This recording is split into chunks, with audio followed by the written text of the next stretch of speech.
That makes sense. Hey, welcome aboard. We're live. Let's see. You can't hear anything? There we go. Check. I can't hear myself. Oh, probably because you're not plugged in. Well, this is a bummer. Let's try that again. Oh, I heard some crack. Hey. Oh. Yeah, there we go. All I right. can hear it now. All right. I forgot to check your microphone, Kevin. Welcome to Coffee Break. Step away for a few minutes. This is what happens. Step away and we just forget about him. That's right.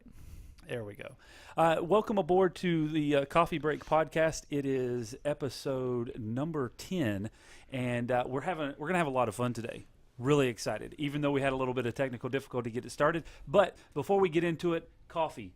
Kevin, what are you drinking today?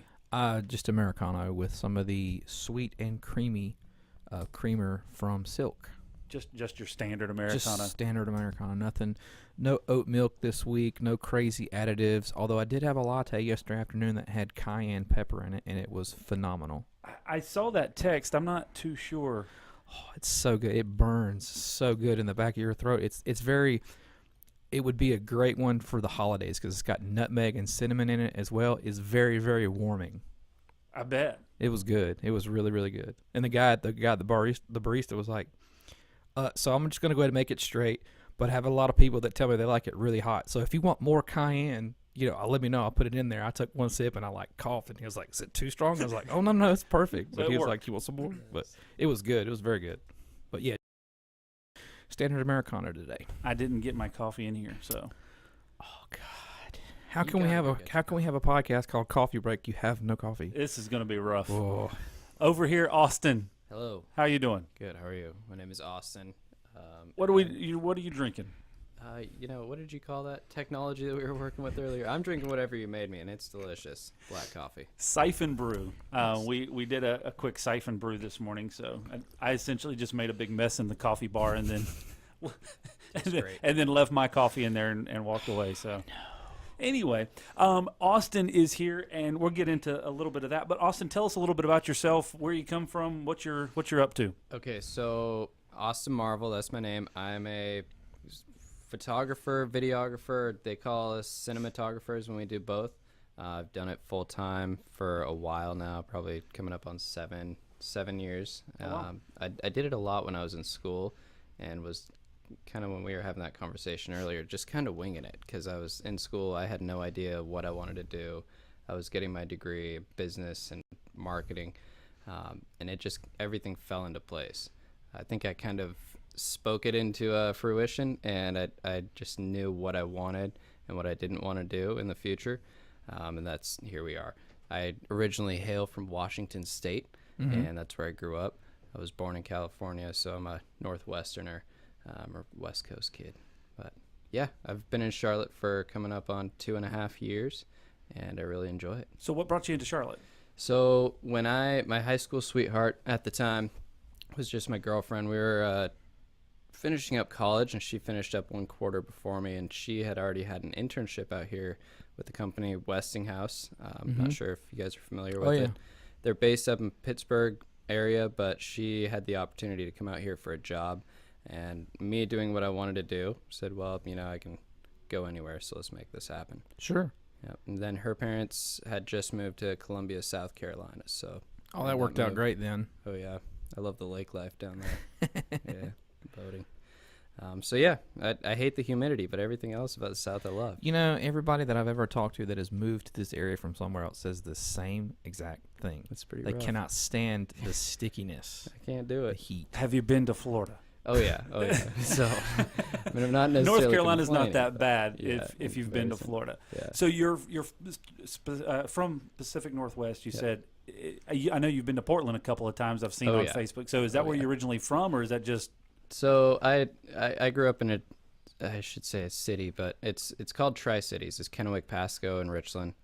Big nuclear Hanford site is what a lot of people know it by, or the Columbia River, and that's where I grew up. My parents had moved up there. My dad was a pastor of a church, and he got an opportunity to move up there right after I was born from California. After high school, I went over to Portland, Oregon, did my first 2.5 years of college. Okay. And I worked as a tour guide on the Portland Spirit, kind of like the Spirit of Norman, but we had 6 boats in our fleet, all different sizes. Only a couple were dinner cruises. I worked on a jet boat, so we would go 8 in the morning till pretty much 8 at night, all around the city with different cruises, and I would talk on a microphone and tell people. Cool. Look at that. Tell people about Portland. Yeah. That's awesome. I know whenever I was headed out to Portland a couple of weeks back, and you had sent me a message on Instagram, I guess, and said, "Hey, I'm headed there too." So we were both in Portland at the same time, but for completely different reasons. Yep. Which was pretty exciting. So we're going to kind of jump into some other topics. One of the things that intrigues me, I had a friend of mine, Aaron Beaver, on a couple of weeks ago, and he is a videographer and motion graphic designer. Yep. I've always been intrigued, and I applaud someone who is really just out there hustling and really making it work every single day. Tell us a little bit about what inspired you to kind of get into what you're doing now from a photography standpoint, and really what was that launching point for you? Okay. A little bit about what kind of inspired me from the get-go. When I was little, we would always get National Geographic magazines, and I'd, as a kid, kind of look through them and not think anything of it.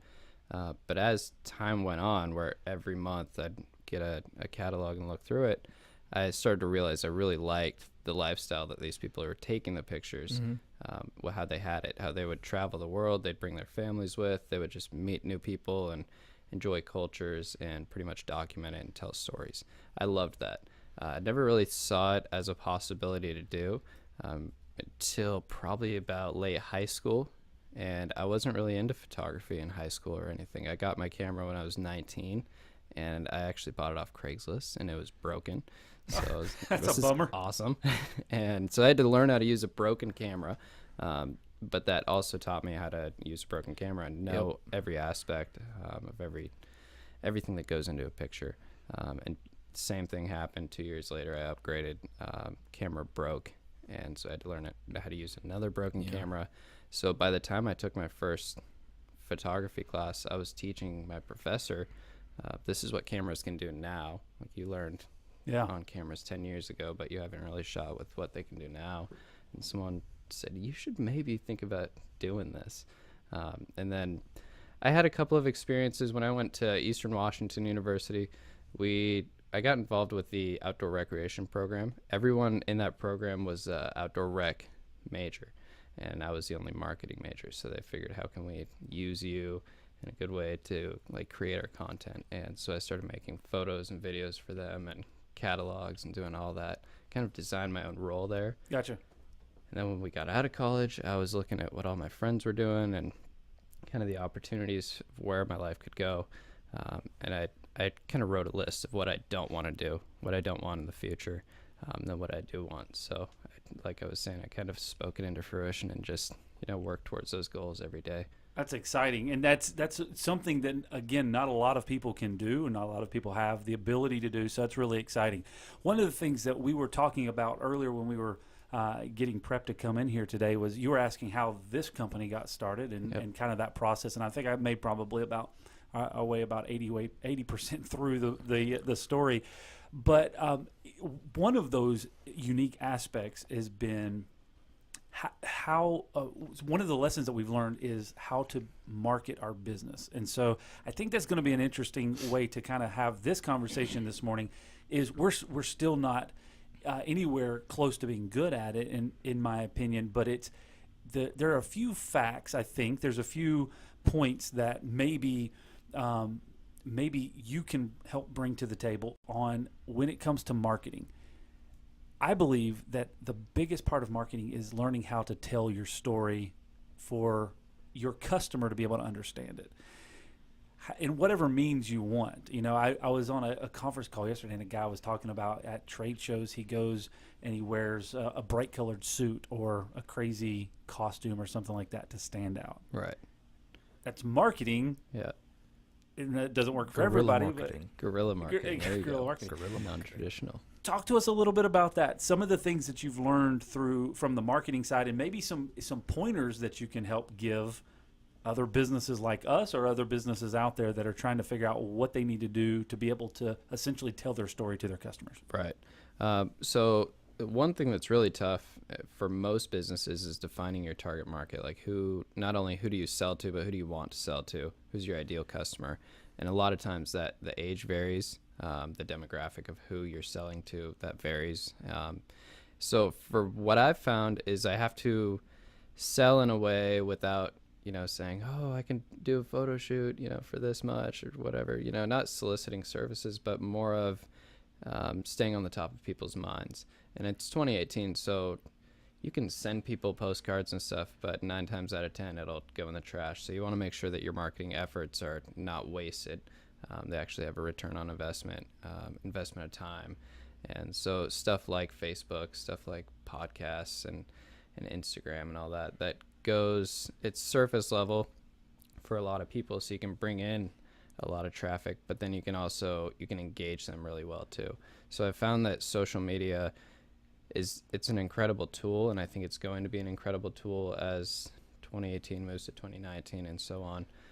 The future it's a little scary to see kind of where it's going, but I think getting into all that edge of technology and making sure that you can do stuff that other people can't do, and you're bringing stuff that's you're bringing value and actually giving people a reason to listen, a reason to watch, follow, or look at what you're doing, then you don't even necessarily have to sell it. They'll kind of sell it for you. So that word of mouth marketing is huge. And if you can reach that or obtain it organically, that spot in the back of their head where they're like, oh, what about this guy? Or what about these people? I think that's the best spot to be. And there's tons of different methods to get there. It changes every day. So it's an exciting realm. One of the things that I have watched, because I'm a study of marketing. I'm a student of watching that. Is learning and watching how people are telling their stories. And the big thing that I've taken away from a lot of it is finding a way to do it and be authentic. Right. Do it in a natural way for you. Yeah. Whatever it is for your business that you can add value. Share. And Kevin and I, we've talked about that a lot in our aspect of our business. One of the things that we find value in is educating our customer. So we do things like lunch and learns, which is a form of marketing, but it's getting your customers in and then giving them some actual valuable content, not just here's a PowerPoint presentation about our company. Buy this, we sell this, we No, provide you this. don't want to do that. No, because then everybody tunes out, and I think what you get a lot of that is they come for the food, and that's it. It's like, oh, it's a chance for me to get away from my desk for an hour. I'm going to eat something.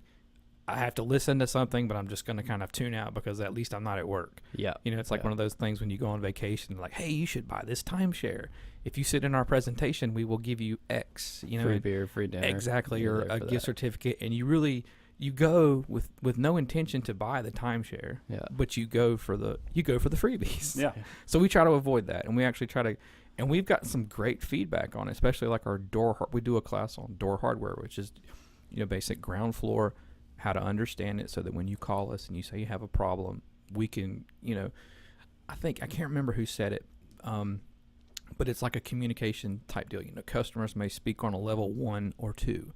We're operating at a 9 or a 10 because this is what we do every day. So we're trying to, bridge that gap and bring everybody up to maybe a 5 or a 6 so that we can, speak somewhat the common language. And we've got a lot of great value out of it. Yeah, one of the things that we've done with those types of things is and I think that's really the big thing to focus on. And you talked about it just a few minutes ago, is finding ways to add value. What can you do that brings value to your customers? A lot of people think marketing is just giving something away for free or giving something away tangible. Yeah. But it seems like people are willing to listen, like you said, to a message that has value to it for them. So for us, we talk a lot about business development because that's something that we're passionate about. We talk about team building. We talk about organizational structure because those are things that we're passionate about within our organization. And I believe other people are too. Like, that's something that is universal. So if we can share some of the stories that we have won with here, some of those things that we've struggled with here, then maybe it helps another business, another small business, that is going through that similar process. I agree entirely. I think that you need to relate to people and show them that you're working through something similar, something that everyone else deals with, you know. And if you're relatable and you have value, that's a sweet spot right there, because then you just figure out, well, how can I deliver this message or deliver these messages subtly in a way that can actually help people? And if you do it with that mindset, then pretty much anything that you're trying to sell or any message you're trying to get across, it'll hit them much quicker than pamphlets, free lunches, all that kind of stuff. So a lot of that, in my opinion, is kind of a branding or it's some marketing auxiliary type stuff. It's there to kind of back up the story that you're telling. But Right. if you don't have a story, if you don't have a good, valuable story to tell, then all that stuff is just noise. yeah, I agree. And you have to kind of live it out every single day. So if you build that culture within a company or an organization, then everyone that comes in contact with you, they already know that you're going above and beyond just to kind of reach them and know that you're not just selling them a product, but you're out here to help people and change the world. So, examples. What are some things that Austin has done to provide value to your prospective customers? And I have kind of a second part of that question from a communication standpoint. But what are some things that you're doing that you've seen some success with to add value to the clients that you're wanting to work with? Right. So one of the things that I love doing if I have a client, I mean, most of my clients, I like to really make sure that they know that I appreciate their business. I appreciate working with them. I appreciate the experience more than anything. There's some clients that, you know, it doesn't even matter. Where, like, for instance, I do a lot of food photography and real estate photography. So those, if I were to shout out Uber Eats or Airbnb on Instagram, there's not much. They're gonna be like, all right, cool. But if there's someone who, let's say someone who wants headshots done and they're really self-conscious, and I get them comfortable in their space and I can deliver them photographs that they really like, they might still be subconscious about it. Mm-hmm. Like, oh, but look at my nose in that shot. But then if you share it and say, oh, look at these photos from this session, and you're genuine, I'm genuine about it rather, they get to feel that sense of encouragement and really enjoy the shots. So you could even take a bad photo, but if you're excited about it as a photographer, 9 times out of 10, that person that gets the product, they're going to be really excited about it because you're excited about it. Gotcha. So you're adding value by kind of giving people some confidence in. Yeah, and just being on their side. I mean, doing photo shoots, when I'm working with people, it's always tricky for them because a lot of times people, they hate getting their photos taken. They hate getting videos done of them. They're like, what are you doing? I could tell you one person who does not mind that. Who's that? There we go. Yeah. That's Chad Lingefelt. Ladies and gentlemen. He's sitting beside you. Thanks, Kevin. Appreciate that. But yeah, I think living it out and just throughout my everyday treating people better than I want to be treated, and just always taking care of everyone that actually gives me business or trust to get in front of my camera. Just making sure that they feel comfortable, they feel appreciated, and all that. That's some of the biggest stuff that I really, I mean, that's where it starts. That's the foundation of it. Then search engine optimization and marketing and all that stuff. The digital marketing is huge, but you really want to keep it organic. You don't want people to feel like they're getting sold to. It's we're in the age now where, I mean, I can't tell you, commercials are, paid advertisements for commercials are a thing of the past. I know they still work, and it's a big industry, but as a whole, I mean, you're going to sit there and people are fast forwarding through commercials. People are just missing them because DVR is killing that. Yeah, big so time. You have to be creative, ironically, but you have to be original in how you're delivering that content, because you've got things like YouTube. I tell people this all the time. We don't have cable television in our home. We use Hulu Live, but most of it is Hulu on demand, which is commercial free. And we watch a lot of YouTube. There's a lot of YouTube that is streamed through our house. And the only way that you're hearing about new products and new services and being basically advertised to is through influencers. Yeah. And I think that even then you kind of want to be careful. If you're an influencer, you can't put stuff out there and then just because you're getting paid for it. Mm-hmm. So I think that they're going to cut out eventually in the next 5, 10, 15 years. TV commercials will get cut out because we are switching to our phones and we're doing Netflix and the Hulu thing. And most of us who have YouTube have the ad blocker on there. So it's going to be more of product placement with influencers, and in movies they'll kind of integrate it in as they have with Avengers and Transformers. They're really good at kind of subtly putting in, oh, look at this Infinity car. Yeah. Look at this Pepsi, that kind of thing. I think that the more that we move forward in this digital age, that's going to happen more and more. And the organic, I mean, it's instantly you can pick up on if it's real or if it's fake, like if someone's really trying to solicit their service or their product to you. Yep. Or if it's something that they genuinely think is a good ad or a good value. Right. And that's for especially for influencers. I think that's important that that they're only showing products that they believe in versus just like you said, just doing it. But again, that's not. We say that's a new thing, but there's sports stars of the past that advertise for Meineke. Mm-hmm. Yeah. Did they believe in Meineke? I mean, I think they just got paid. I think to so. be honest with you, Yeah. the only one that I feel is genuine is Brett Favre and the Wrangler jeans. Oh, those do look. He looks like a guy that would wear Wranglers. Yeah. You know, when With I see scruff. when I see the commercial, I believe it. I want to immediately go buy a pair of Wranglers. See, and I think getting that is so important. That little, like, it's almost, if you're looking at photos of people smiling, you can tell where there's a genuine smile. It's the same thing with advertising. You can feel when people actually believe it and they actually are telling you, hey, this is awesome. yeah. Like even here, Cam Newton, I think he does Chobani yogurt. Yeah. Correct me if I'm wrong. It was Oikos, and I think he's been let Oikos. go from that. Yeah, well, I didn't ever want to buy the yogurt because I don't know if I trust that just yet. Yeah, it just looks like you got paid for it. Yeah. Yeah. Probably some good money too. No doubt. those cars are not cheap. No. So switching gears really fast.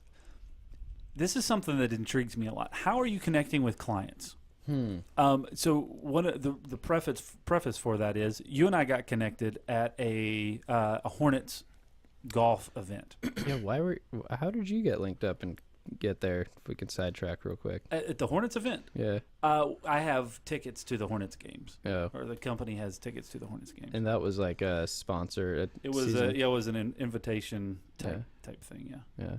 Okay. I was photographing people as they come through, and then just talked to Chad and was like, "Hey, I'd noticed that you were doing a vlog and filming, and I said I got drone footage of this golf course. I was here a week and a half ago shooting something else, and then we just got to talking, and here we are." Backtracking a few minutes, though. That is how I believe that's how you add value. Yeah. Yeah. Because you could have just stood there and taken the pictures and never connected with anybody, never talked to anybody. A lot of people do. Yeah. But you intentionally engaged and said, hey, I see your camera there. What are you doing? And then it progressed in a conversation. Was that, well, yeah, sure, I'll take your drone footage because I'm not going to fly my drone out here today. Yeah. And then there's a connection there going forward just because you took the initiative to have a conversation with somebody. Right. If that makes any sense. To me, I think that's the most important part because that sets the foundation. If I meet someone face to face and I actually get 10, 15 minutes past the surface level stuff and we have a good discussion, 9 times out of 10 they're going to know pretty much who I am, and they're going to I try to get it all out there. And I'm not too reserved on many things, so I'm pretty open with people, and having that mindset of how can I actually help this person? How can I bring value to just not only this discussion but this person's lives?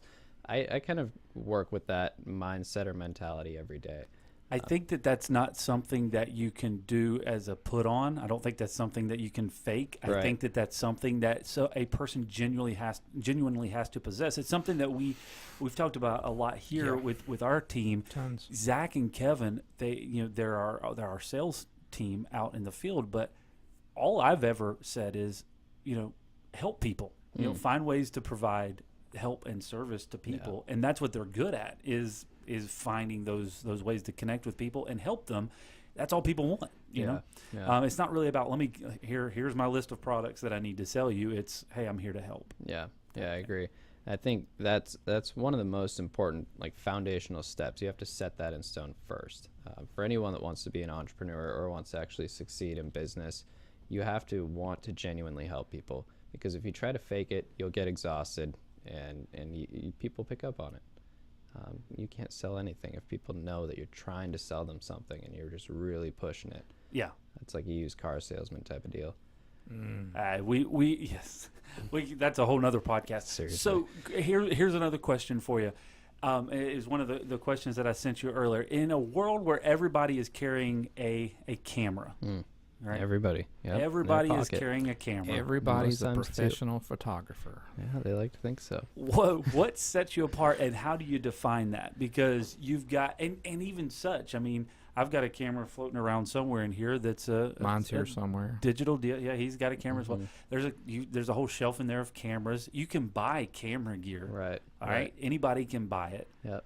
What sets you as a photographer apart from that? Well, what sets me apart from most consumers is I understand what goes into a photo, and you can take great photos on your phone. I've seen it done. Great videos. They made a movie that was filmed and edited on an iPhone.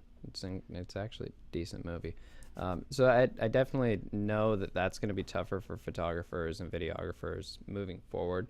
What separates me from people in my realm, my competition, if you will, is number one, that foundation of just genuinely wanting to help people. A lot of people do that, but a lot of people don't.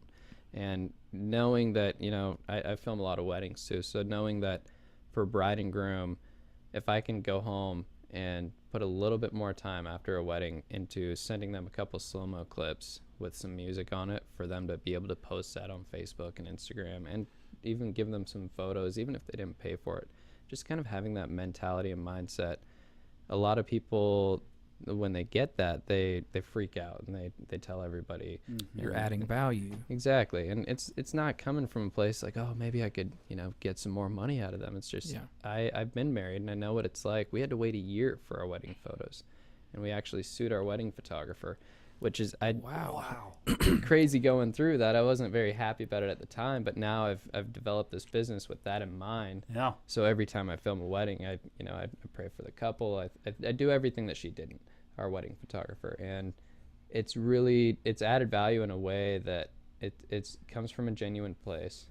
And I think if you kind of have that mindset going into work, whatever your field is every day, then you're going to crush it no matter what. And I feel like there's lots of value in that, because I feel like, especially if it's something you want to do, if you've seen it done incorrectly, or if you've been the recipient of something that was incorrect, and you know how to not do it, I feel like that going forward, it makes you stronger, it makes you better. That's very powerful. That's a big takeaway for me for today is understanding you always have to be a student.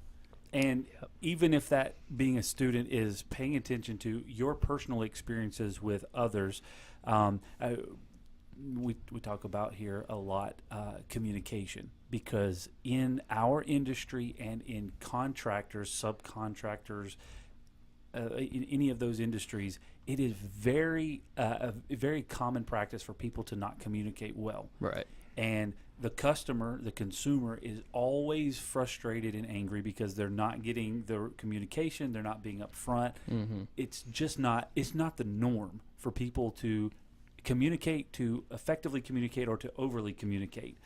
And the reason for that is we have all dealt with those experiences. Yeah. If you've ever had anything done on your house, if you've ever been involved in any type of a construction project, deadlines are rarely met. And when they are missed, budgets are always smashed. Budgets are smashed. And people don't communicate the why behind it, and it ultimately just ends in consumer frustration. Consumers are mad, and then as a subcontractor, you're mad because they're complaining at you, and you're constantly coming back, and you can't move forward, and everybody just gets flustered, and it's no good for anybody. And a couple episodes ago on your guys' podcast, I forgot who it was that was talking about it. It's when feedback comes in and how you handle it when things are going wrong. That's what counts the most. If things are going good and a customer does it, they're like, all right, cool. They don't reach back out to you. And I know Chad is. I know you said this, but it's if you look at all the work that you've done, you're going to hear more about what went wrong versus more than what you're going to hear what went right. Right. You know, I agree.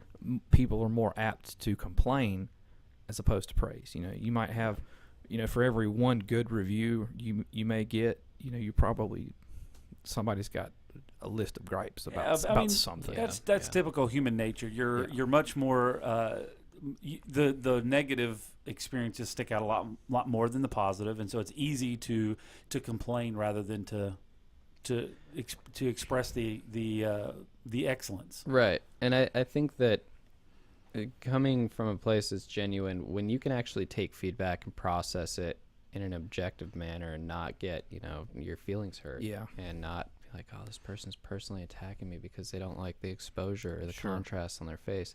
To me, I had a lot of crazy experiences that led up to, you know, actually accepting feedback in multiple different ways. And even when people aren't meaning to give it, accepting it and learning from it.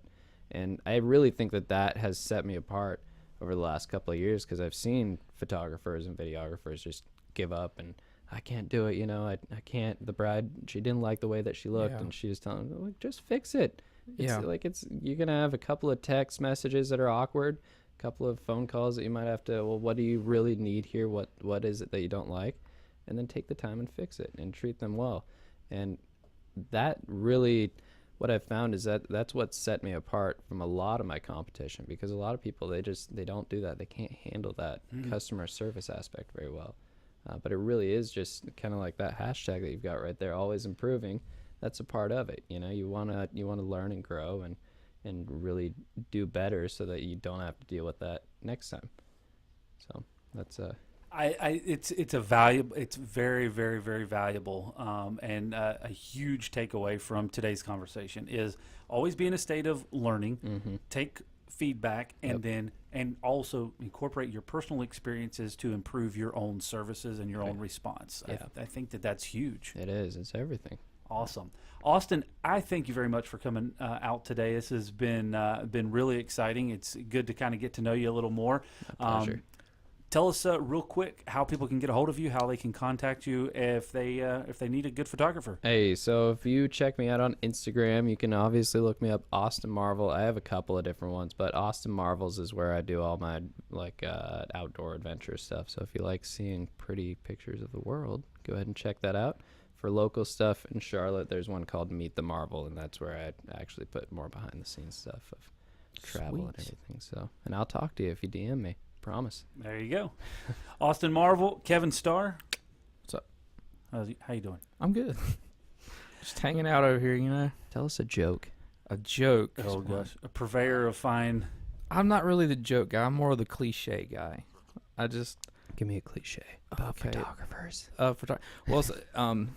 Not to get too sidetracked, but I have the same kind of background. Oh yeah. Photography, graphic design, advertising. I have a fine arts degree. Shh, don't tell anybody. A cliche that would be fitting. I don't know, kind of hard on the spot, you know. Had to like get psyched up, you know, get prepared for it. Yeah. We have, while he's trying to think of a good cliche, we have Levi here, which is a regular on the podcast. Is really. It's funny. He's got a reputation around the organization because he always likes to clarify the origin of something. So you could just be randomly talking about coffee, and he'll say, "Well, you know, in ancient Peru, where coffee was created. Origin of coffee is blah blah blah blah blah." And so we have a company text string where a lot of guys and people just kind of share random life events, and somebody sent about a wine tasting or something? Somebody received a gift basket of Duplin's Christmas wine, which is phenomenal. If you've never had it, you should try it. Okay. And they were talking about a wine tasting. And so Kevin responds with, well, the origin of wine is in this whole made-up story. Yeah. And the funny thing 100% is false. that Levi was trying to correct him. Yeah. Anyway, No, incorrect. Yeah. No, I'm sorry. I feel like I've let you know. I can't come up with a cliche. That's all right, man. Well, if you can't come up with a cliche, we're going to have to ask you to leave. All right. Well, hey, guys. We're done anyways, yeah, right? we're done. It's been fun today. Thank you very much, Austin. It's good to meet you again. Check him out online, and Austin Marvels, and Meet the Marvel, all on the Instagrams. Instagram. Or you can